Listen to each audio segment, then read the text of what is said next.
Hello and you're welcome back to this week's podcast. And this week I'm joined by the absolutely fabulous Ann Costigan, a paediatric nurse specialist with a, special interest in constipation and toileting. So Ann, thank you so much for being here on the podcast. And for anyone that would like to learn a little bit more about Ann, I'll ask Ann, if you don't mind, to introduce yourself, I suppose, a little bit more formally. So thank you so much for being here.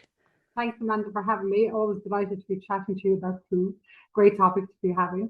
But it's such an important topic, I feel. So thanks for having me. So as Amanda said, my name is Ann Costigan. I'm a registered paediatric nurse since 1998, so a very long time. And since 2010, I've been working with kids with bowel issues. So my title used to be colorectal stoma clinical nurse specialist in paediatric hospital. And I've since quit that job back in 2024. So I could basically work full time on Poo in the Loo. So I set up Poo in the Loo in 2022 when I was on maternity leave on my third child. And because I was so passionate about constipation, I just felt, how do I get information out there to parents? So one of my friends suggested, go on social media. It's the new big thing. I had never been on Instagram before that. So I set up an Instagram page and it just took off, and it really showed the need for that information out there for parents, to make it bite-sized chunks that was easy to understand. And it just, as I said, it took off. So I try to make the information easy to understand and for parents to kind of relate to their child. Because I think constipation is one of those things that is really, really common. 1 in 3 children will be affected by it.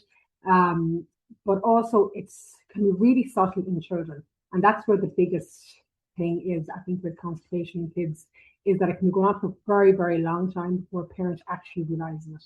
So there are some really subtle things which we'll talk about here. But I hope my page will be useful for people, and also this podcast, and we'll be able to identify areas that parents might learn a little bit more about identifying constipation, but also, most importantly, how to treat it and treat it effectively. And that's the big thing. And I think having a realistic expectation when it comes to constipation and how long it needs to be treated for, but also regarding toileting too, because obviously we're going to touch on potty training or toilet learning, or whatever you'd like to call it. But I think for a lot of people, again, people have an unrealistic expectation when it comes to that it can be, absolutely 3 days for some kids, but for some kids it can take weeks and weeks. So it's looking at the different challenges that kids face, and every child is so individual. I think it's a topic that parents need to do a little bit of research into for themselves, but also try to adapt what they learn to the child that's in front of them too. And I'm also obviously a mum to 3 kids too. So I have been through the trials and tribulations of learning to use the toilet with my own kids. And again, that gives you a different perspective. But also I've worked with children for a number of years, both in a physical setting in the hospital, but also now online, that I'm helping parents to navigate through constipation and through toilet learning too. I'm so thankful that you, I suppose, agreed to be on the podcast. And for anyone listening, this is going to be a 2-parter. Part 1, which is, if you're listening to right now, we're going to focus solely on constipation, because as Anne has rightly said, it's such a detailed, in-depth topic, but also one that we don't want to just skirt over very quickly here on the podcast. Anne, and with your expertise, again, I'm so privileged to chat to you about it. And then part 2, we were going to talk about withholding, because I know that came in lots on the question box. And then also another topic that came in lots was toileting for children that are older. So toileting, learning to use the toilet that has been successful so far for children that are a little bit older. So that'll be, I suppose, part 2. So I suppose, Anne, to get started really talking about constipation. So for anyone listening, from your, I suppose, professional perspective, if I came to you and I was saying, okay, well, I think you might be a little bit constipated, and you to explain to me if I was a parent. So what is constipation, and what are is this the right phrase, the telltale signs? So if a parent is listening going, I wonder, could it be constipation? So I suppose, what is constipation? So constipation is basically when a child isn't pooing enough. They may have difficulty with pooing. You might find the child is passing these big, huge bowls of the poo. And a lot of parents would say they're passing like elephant-sized poos, or a poo that a man wouldn't pass. It can be particularly smelly. Normally, a child would be quite off with food as well if they haven't pooed for 3 days. And that's kind of the typical sign most parents would recognise with constipation, or else the little pebbly poos, the little tiny, small, little dry rabbit droppings. But they're not the only signs. They're the kind of more obvious ones. So obviously other things such as a bloated belly. They might find, as I said, their appetite is really reduced down after a few days. They might graze and pick at food. They might start having wetting accidents. And that's a really common one in a lot of kids, that parents don't necessarily twig that there's a connection between the two. But if you think about it, if there's a full load of poo sitting in the rectum, and that bladder is right in front of the rectum, then you can see how the bladder can get really affected. Another really obvious one would be that there's pain when they need to do a poo. So again, if that poo is particularly big and it's hard, it's going to cause a bit of pain. And that's where you start getting that withholding behaviour then in some children, because obviously if they feel pain associated with someone and they know they have to do it again, they're going to stop that from happening. So we can get into a very vicious cycle with withholding, and we'll go on about that a little bit later. But if a parent is worried about their child's poo pattern, the first thing obviously is go to your GP. Get your child physically examined to make sure that there's no little tear there in the bum and there's nothing else going on. So for constipation, we would generally term it as idiopathic constipation, which means there's no known reason for it happening, because lots of different contributing factors that most kids will go through in the first 5 years of life, and they are, change in their diet. So if you think about it, if they were breastfed and they're going on to formula, if they are breastfed and going on to cow's milk later on, solids is a huge time for constipation to kick in. And again, it's just their gut is getting used to lots of different food, digesting and breaking stuff down. So that's a prime time for constipation to kick in. And if constipation happens at that age and they're passing hard poos, withholding behaviour can start from that young age. So it is important that if it does happen, that parents recognise it and get it treated so that the poos are nice and soft. Other things that can contribute to constipation then are fluid intake is a huge one. And a lot of kids do not drink enough, and we know that for a fact. And again, the HSE recommendation would be 6 to 8 glasses of fluid a day. So if you take a typical 3-year-old, they should be up to nearly a litre of fluid a day. And it's amazing when I do my consults with parents, I give them a diary to fill out for a few days. And I get them to measure out how much the child is actually drinking.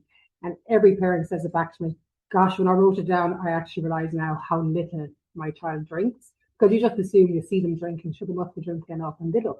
They don't look dehydrated, so they presume they're fine. But it is just a useful thing to know for parents how much they're actually drinking, and just to improve that a little bit. Other things like all the frequent illnesses that kids will go through in the first few years of life. So typically, on an average, about 10 illnesses a year that a child will pick up, especially when they start in creche. So all of that has a massive effect on their intakes, of the fluid intake. So obviously, when they're sick, they're not eating and drinking as normal. You could be burning up lots of fluids with a fever or with vomiting or with diarrhea. And then that has a knock-on effect a couple of weeks later on their gut. So those are the biggest kind of contributing factors to constipation. But then you also have like stressors such as change of environmental routine. So maybe when the mum goes back to work after maternity leave, there's a change in the routine going into childcare. That in itself, being in childcare, can be a big time that constipation can start, because maybe parents haven't seen every poo that the child is passing every day. So Monday to Friday, they might be getting like a tick box report from the creche to say, oh yeah, Johnny has pooed today, but it could have might been like a tiny little poo. So you can see how that can escalate really quickly and not seeing what they're passing every day. Other things like potty training, when they learn to use the toilet, this is a prime time for constipation to kick in as well, because wheeze generally are a lot easier for most kids. When it comes to the poo, they're not doing it as often, so they might only poo once a day normally. And then learning to sit down on the potty in the toilet to poo can be a big challenge for a lot of kids. So they're the kind of things that we're looking at that will affect or can contribute to constipation in children. So that's the good thing about constipation, that we know there's nothing underlying structurally wrong with the bowel. So about 95% of cases, as I said, will be idiopathic. So to have that kind of diagnosis is important for parents too, because a lot of times parents worry it's been going on for so long, there must be something more going on with their bowel that's causing this constipation not to be treated properly. So it is important, as I said, go to the GP, have the little physical checkup with the child. Preparing the child for that visit is really important too, so that the doctor can actually examine the child, because a lot of the time when you go into the doctors with the kids, they're screaming and running around, don't want anybody near them, especially if it's a sore tummy, if they haven't food, they don't want the doctor at them. So a bit of prep with your child before going to the GP is important too. And I have a free resource about preparing yourself and your child to go to the GP, and even just having that few notes written down before you go to the GP, the questions you have on the top of your head. And it can be hard when you're in the GP to remember those questions, especially with the child running around the place or, getting distracted by them, and having those jotted down. And also on that guide, I have a link to the NICE guidelines for the treatment of constipation in kids. And that's a really important piece of documentation, especially for GPs, because GPs mightn't be up to date on the current guidelines for constipation treatment. And it is important that we are using the correct treatments for children too. So when we're looking at the treatment for constipation, the first line of treatment is the use of an osmotic laxative. So that would be the likes of Movicol or Laxido. And that's really important to know, because a lot of the time I would hear parents report to me to say, oh, the GP just said get them to drink more and eat more fibre.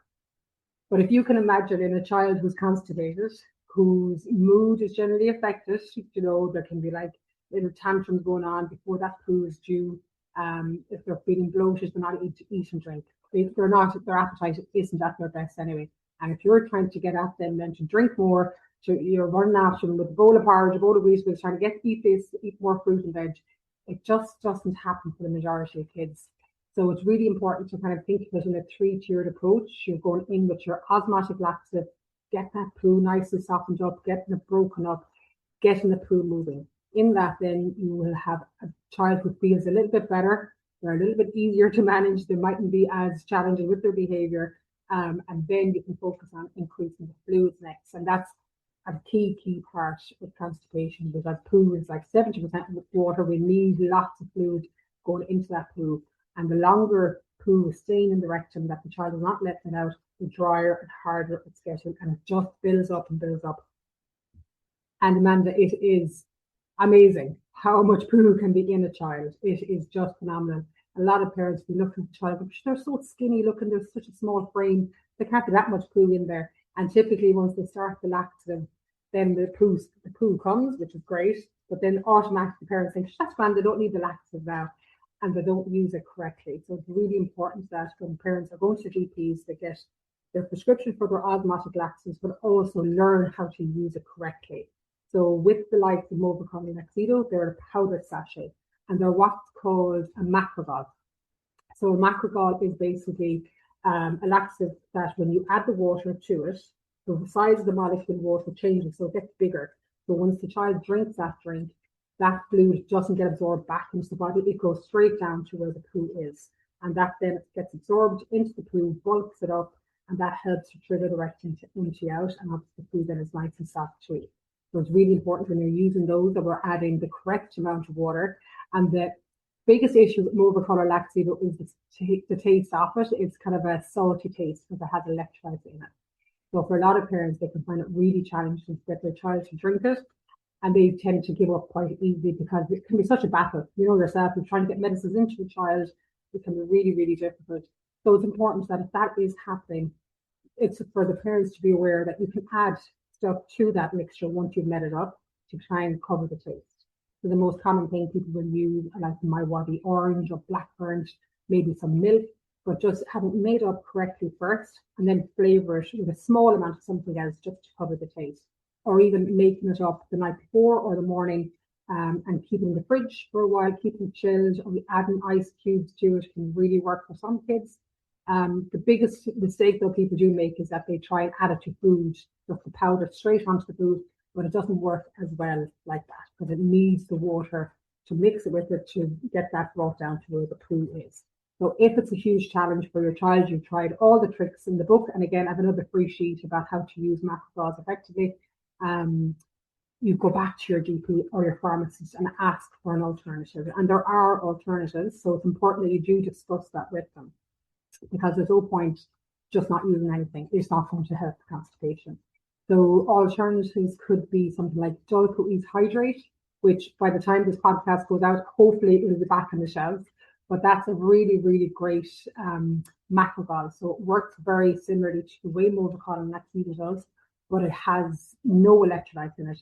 So it doesn't have that salty taste.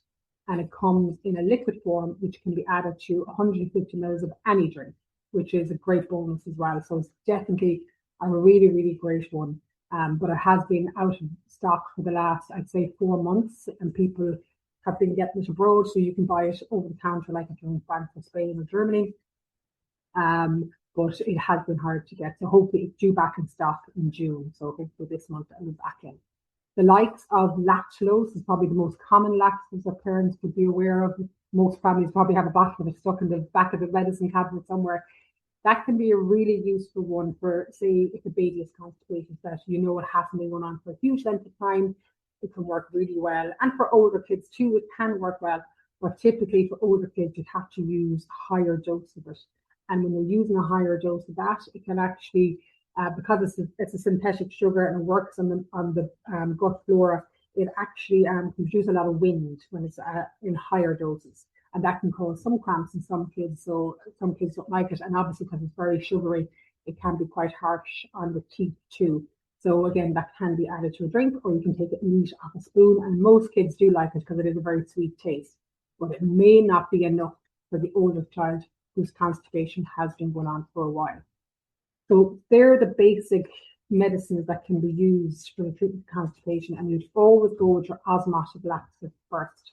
And in some instances, you may need to use a stimulant laxative. And they're the ones that give all laxatives a bad name, because most people think, oh gosh, laxatives are just going to make their bowel lazy if I keep using them.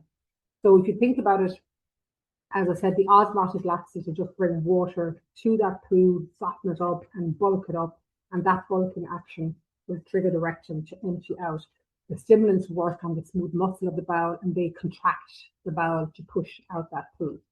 So if you don't treat constipation in a child, the rectum will just stretch. It's like a pair of tights. It will just stretch and stretch to accommodate all that poo sitting in there. So the longer, as I said, the poo sits there, the drier and harder it gets, the more it fills up because they're just going to keep producing poo. But what happens then is that rectum will stay overstretched because all that poo is sitting in there. And that's where there can be longer term damage done, because that rectum needs to be kept empty for it to go back down the size. And that will happen, but it takes quite a while. But if you're not treating constipation, it's just going to stay big and floppy, and then it can become quite redundant. So it's not going to be as effective as it should be. So for kids whose constipation may be going on for years and they never treated really effectively, the stimulant laxative may need to be used for a short length of time, just to get it nice and empty and keep that rectum empty. So again, all of these need to be prescribed by your doctor. Some GPs may not be happy to prescribe a stimulant, so you may need to be referred on to a paediatrician or somebody who specialises in constipation.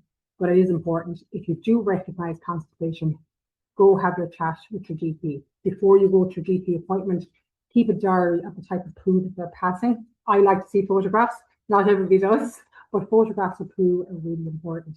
If they're in a nappy, it's easy enough to take pictures of it.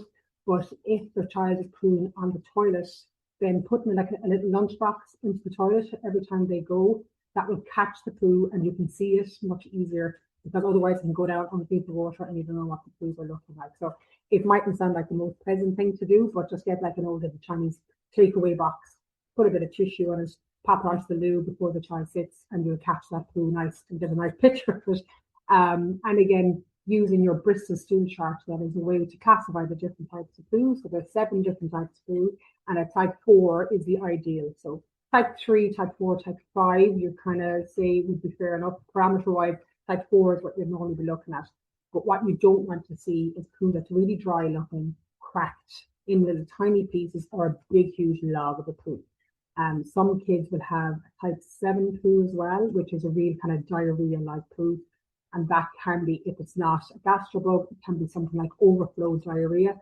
Like again, when that backlog of poo is sitting there, you've got fresh poo coming down and leaking down around it. And that's something for a lot of kids that they can't actually control.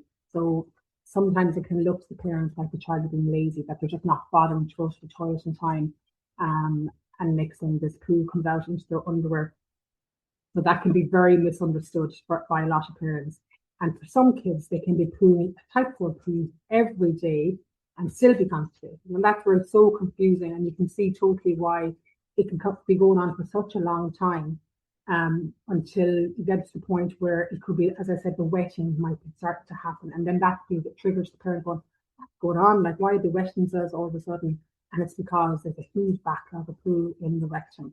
So it is important, I suppose, to keep track of your child's poo. That can be easier said than done, and especially when kids are starting in school, they're going off the toilet themselves, they're more independent, they don't want you following them into the toilet to look at every poo that they're doing. So educating the child from a very young age is the best way to try and keep the conversation open around toileting, leaving a picture of the Bristol stool chart stuck up in the bathroom. So every time the child goes, they can have a little look and educate them. So this is the type of poo that you should be passing. If it looks any different, let me know. So it's a very simple way to kind of keep on top of it too. And asking a simple question after school, did you go for a poo today in school? When they come home, most kids will actually wait until they come home from school to do a poo because they don't like the school toilets. So if you know that they're going in, maybe have a quick look, and maybe just once a week, have a little look and see the types of poops they're passing. If you're noticing skid marks on their underwear when you're doing the washing, or if they're hiding their underwear, is another big one for especially the older kids. That might be a sign they're a little bit embarrassed. If it's more than just not wiping themselves correctly, and you might get that smell off them too. So for some kids, it can be that they're having that overflow. It's quite smelly sometimes, that overflow, because it's older poo as well. That can be coming out with the fresher poo. So those are the kind of things you're looking out for. Tummy pain can be a common one as well. And again, it may not have any other symptoms of constipation. Your child might be complaining of tummy pain in the morning time. So for some parents, again, it might look like they're only trying to get a day off school now, they're grand. And typically the pain doesn't last for long. It's kind of like a few minutes of the pain maybe after eating breakfast. And again, that can be because of our gastroprotic reflex at work. So when we eat our breakfast in the morning time, it stimulates our rectum to get moving to empty out what's there. And for some kids, that can translate as a bit of tummy pain, and sometimes it's pain in the back that they're actually feeling as well. So again, it can be because there's a big load of poo sitting there in the rectum. You might notice that they're peeing more frequently. So they mightn't have wee absence, but they might be going into the toilet, for little short little wees very frequently, or they may be getting UTIs. So for some kids, again, they've got that full rectum of poo, you've got your little bladder in front of it, and it's totally being squished. So it may be that the bladder can't fill properly, it can't empty correctly, so there might be urine stasis in the bladder. Urine could be pushed back up into the kidney, and then you can get UTIs very quickly, and especially if there's soiling as well. That poo sitting in the underwear, if they're not wiping clean their bum correctly, it can track up, especially in girls, into their urethra, where the bladder empties out the urine. That tract is really short in girls, so any poo that's sitting there can the bacteria can track up there. Sometimes it can be that a child's previously been dry at night and they start wetting the bed. So constipation is always the first thing you look at if there's urinary issues or any bladder problems coming in. Or you might notice that a child isn't learning to use the potty, or find it really difficult to get the idea of what's happening, or feeling that, getting that recognition of that something happened with their bladder or with their bowel, that there just doesn't seem to be any control there. So it's definitely one to be looked out for. And a very simple test you can do at home is the sweet corn test. So maybe that's something your listeners may never have heard of before. So if your child is an avid sweet corn eater, what you want to make sure that they haven't eaten it for a week. So you want to make sure it's cleared out of their poo, and then they eat a portion of sweet corn. You write down the time they eat it at, and then you basically watch and see when it appears in their poo. So I would always recommend to parents do that on a Thursday evening, and then over the weekend you should have the opportunity of seeing it in their poo. So if they eat it on a Thursday evening, you should see it Friday evening or Saturday morning. So between 24 to 36 hours, that sweet corn should appear. So it's showing you what their transit time is like, basically. So sweet corn doesn't get digested, so it comes out whole. It's nice and yellow, so it's easy enough to spot. But again, if it's an older child especially, you want to make sure, put the little lunchbox into the toilet so the poo lands into, so you can give it a good little dig around, so you can find the sweet corn. Gosh, Anne, even listening to you, you're such a wealth of knowledge. I'm sure anyone that's been listening to the podcast so far, they're just like, wow, like it's just like we're getting a download of, like, if you ever think of like storage from the cloud above, like all of your excellent knowledge base is downloading. I suppose something that occurred to me there, and it has actually come in on questions as well, about, so if a child is constipated, how long can they be, and this might be too vague of a question, how long can they be constipated for? And interlinked to that is, but when then so if my child has been, say, it might be child, say if they're autistic, they might be 6, 7, 8 now, and they've been on and off constipation for most of their life, toileting hasn't been successful, but parent wants to get going with toileting, but how can they get going if constipation is more or less ongoing in a cycle? So would your advice be toileting may not still be successful until constipation is resolved, I suppose, is my question. Have you any advice there for that question? So definitely it's looking again what has been tried in relation to treating the constipation. So again, a lot of the time medication can be difficult for kids to take. The taste and the smell of it, just the sheer volume of it. For the Movicol and Laxido, there's a lot of volume to be drank. If they're on more than 2 sachets, like it's 125 mils for 2 sachets. And then if they need to do what's called a disimpaction regime, that's an awful lot of Movicol to take. So the disimpaction regime can be a really useful one to do for kids who have been suffering with constipation for a long time. Typically, you suggest that for a patient or for a child who hasn't pooed for like a week. So we know there's a huge amount of poo sitting there in the rectum, and we want to break all that down. So the disimpaction basically is increasing doses of Movicol and Laxido over a period of time. So typically it's kind of prescribed like a week-long program, but for the majority of kids, it can take much longer than a week to actually disimpact. So disimpact basically means breaking down all that old poo and getting it empty out. So if a child has been constipation for a long time, it is useful to do the sweet corn test if the child has been constipation, because this is a really great way to see how long it takes to come through. So I would typically see it, a lot of parents would come back to me and say, still haven't seen it, maybe a week or 2 later that they see it come out. I've had one parent who was 6 weeks that the sweet corn took to come through, and only started seeing it because they started a disimpaction regime. So it can be just phenomenal, the amount of poo in there. So I would, if the child is at that age and constipation has definitely been an ongoing problem for years, I'll be going back to the GP, I'll be discussing about how much Movicol they have been taken, do we need to up it, do we need to do a disimpaction? And typically, what I typically see in my consults, the parents say, we've only ever been on 1 sachet a day and we've never been advised anything more. So 1 sachet is a real minimal amount. So like if you think about a typical 5-year-old, their maintenance dose between 1 to 4 sachets a day is a maintenance dose. And if you were to do a disimpaction, you'd be increasing up to 8 sachets for under 5s, up to 12 sachets for over 5s. So it sounds really dramatic when I say it to parents, they're kind of going, oh my gosh, like I'm literally running. Sorry to cut across you, but say if it's so what did you say there for under 5s and over 5s? What if the child is older again? Say if it's a teenager like that is autistic. So does it change then for them as well? I just thought that's something somebody would wonder. Yeah. So if the child is over 12, they'll be using the adult Movicol sachets. And basically the adult Movicol sachet is the equivalent of 2 paediatric sachets. So there is a regime then for the over 12s. They would be starting off on 4 sachets of adult, and then at 4, 6, and 8, and 4, 6. Yeah, there's a regime anyway. I have it written. It'll be on the disimpaction sheet. So I have a guide as well, a free guide that can help you with doing the disimpaction, because it is quite a challenging one to do. And again, it's just sheer volume of the stuff they have to drink.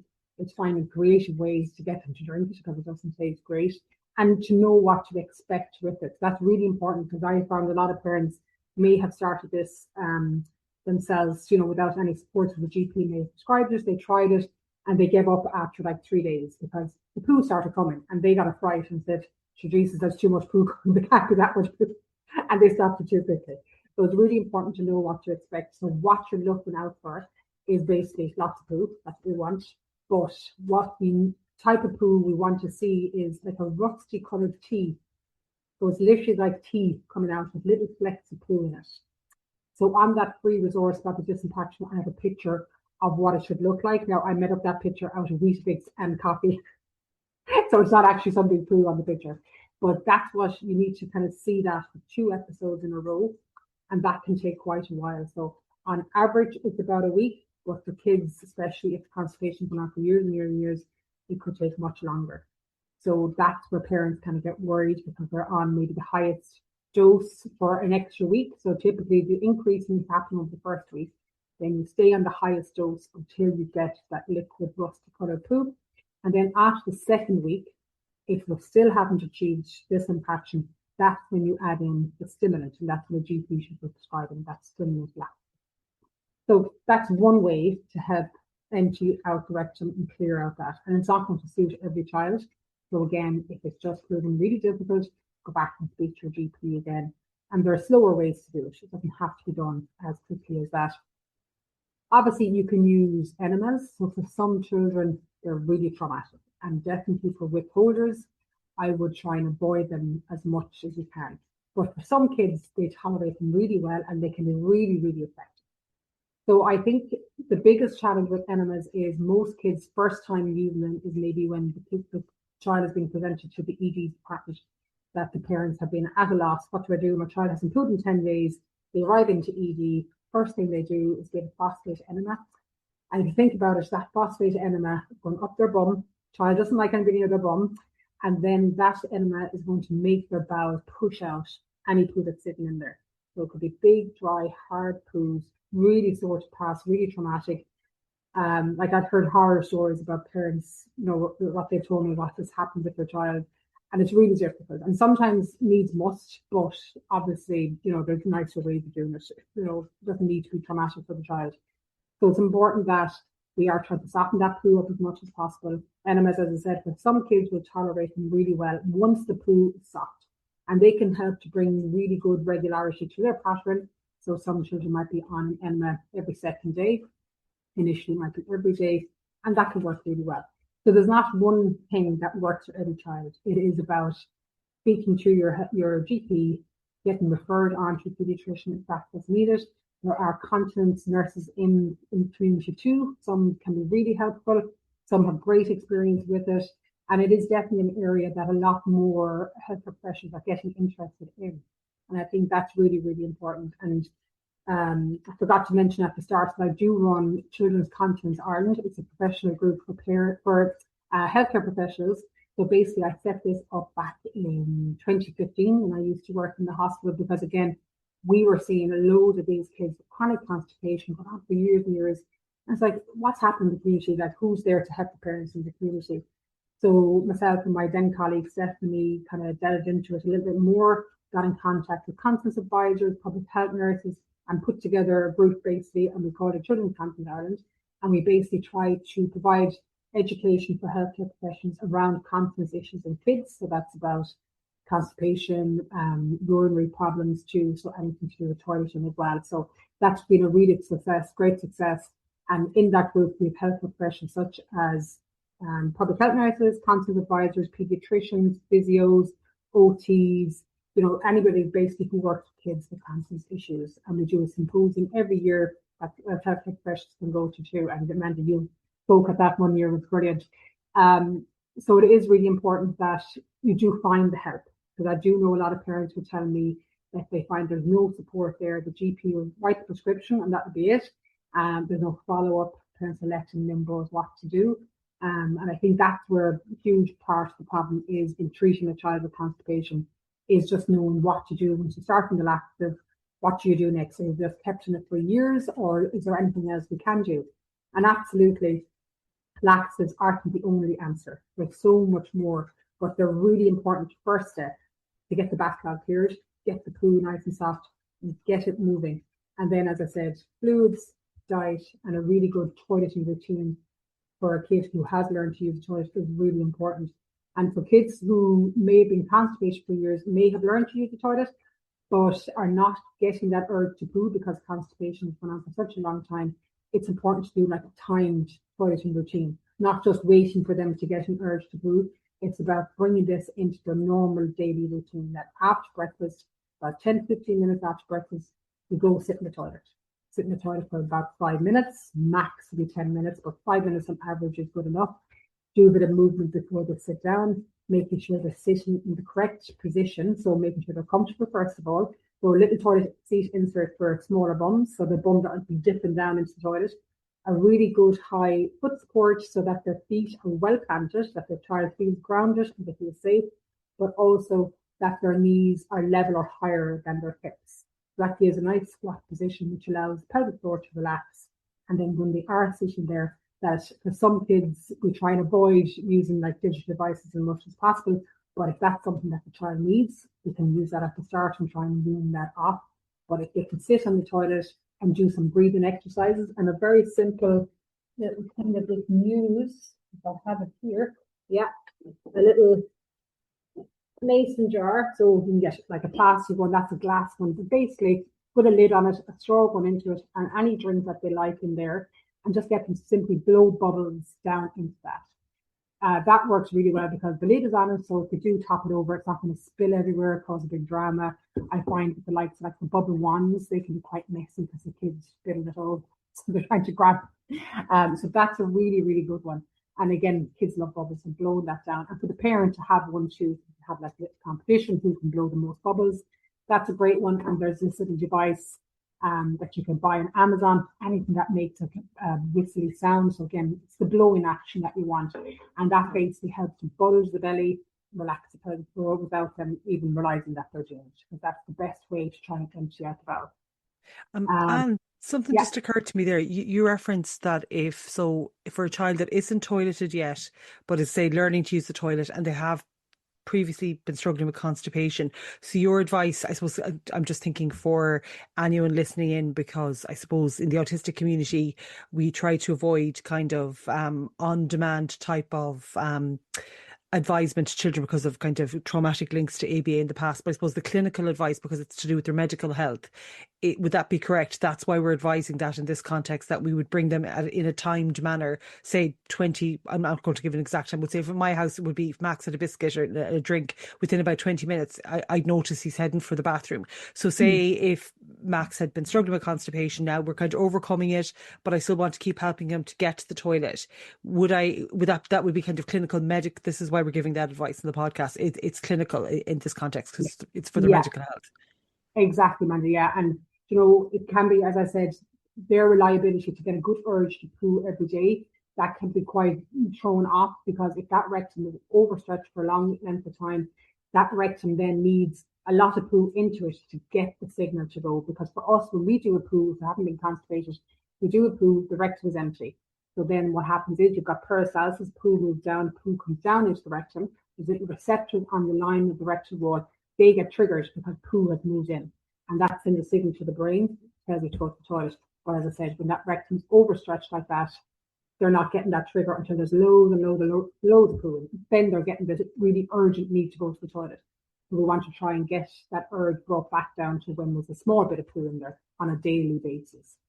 So it can be useful for some kids, but it doesn't work for every child. And it can be, can cause a lot of friction with the child too. Don't want to go, don't feel anything. So something that's being worked on gradually for a lot of children. And again, as you say, always following the child's lead. So, Anne, I suppose maybe a final question for part one of the podcast is, are there any other supports that maybe families should be considering around constipation if they've tried everything else, or is there anything else that stands out to you that maybe families should consider? So absolutely. So the laxatives first, as I said, making sure we optimize our treatment with laxatives. Fluid intake next, and your diet is another big thing. And again, that can be really challenging for a lot of kids, and their diet might be quite bland, and that can be a hard one to kind of crack on with. But again, seeking sources with a dietitian regarding getting a good fibre intake there. And when you're looking at increasing fibre, it's really important that you increase slowly, but increase your fibre slowly alongside your fluid intake. They need to match, because if you go in with loads of lovely fibre, you're not drinking enough, that fibre is going to bulk up that poo too much, and you'll end up worsening the constipation. So the two of them hand in hand. Obviously, there has been some research into the use of probiotics. Again, some people find them really, really useful. Other people don't. You can get like nice fibre supplements like psyllium husk, can be a great alternative as well for some people. And again, starting off small and working up. The likes of chia seeds and flax seeds, again, small amounts and building them into routine can be great. Reflexology on the feet. Some kids love getting their feet touched. Some kids hate it, but it starts off nice and slowly. And again, I've done a lovely free resource with the reflexologist in Mayo, actually. And that's a nice little one to do, our go-to reflexologist, and they can have a nice assessment there. Nice tummy massage as well can work really well. Warm drink in the morning time when they get up, so have a nice morning time routine. That can be really challenging for a lot of families, because morning times, I know in my house, are hectic. So trying to get any little routine going there can be difficult. But try and even just a few minutes of a routine. It doesn't have to be a massive thing to be doing every morning, big paraphernalia. Simple little warm drink in the morning time, nice tummy massage, have a breakfast, do the toilet sit. That's part of the routine. We could do the little bowel sweep as well on their feet. But it's just to try and promote waking up that gut in the morning time, because that's our strongest time. Urge to have a poo is in the morning time. What else can help? Exercise is really important. So every child should be getting a good hour of moderate exercise a day, and not just the constipated child, it should be the whole family. So try and do a bit of movement every day. There's some lovely yoga activities that we can get on YouTube that can be really great. And also belly breathing is a great one, just to help relax that vagus nerve, to get that nervous system calmed down, especially for withholders. So a belly breath exercise could be them lying on the floor, putting a little teddy on their belly and trying to raise the teddy up and down, or anything that's nice and calming for them is really important too. So there's lots of things that can help, but it is about getting the treatment correct at the start. Early recognition is obviously a vital one, but it can be really hard to pick up on it really early. So using the laxatives correctly and having a realistic expectation too. With constipation, it's not a lifelong thing, but it's definitely something that goes on for months and for years for some kids. And there's lots of triggers then that can re-offset it again. So it can be like they're doing great, and next thing you notice a change in routine, like maybe starting school in September or even just going back to school. That can be a time constipation to reoccur. After illnesses is another big one. Going on holidays, so even just the flight alone, I know myself, I get really affected by that.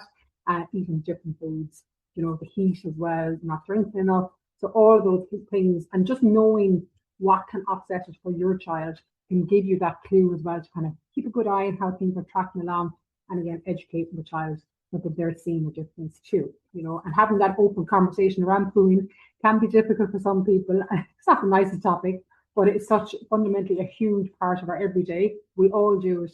And it's something that we all need to keep a good check. Thank you so much, Anne. And I was just thinking there, for parents of autistic children or teens listening, would you recommend that it's useful, maybe because this could be something where you reference there, like the T for transition and the C for change, that could be an ongoing cycle of different transitions and changes that might affect the autistic person. So do you think would it be good advice for them maybe just to keep a running diary? So they might start to notice in terms of tracking, actually, I noticed that every couple of months when such and such happens, the poo is affected. Would that be a useful thing for families of autistic children or teens to consider? Absolutely. And you don't want to be getting obsessed about their poo, but but it is an important useful to know.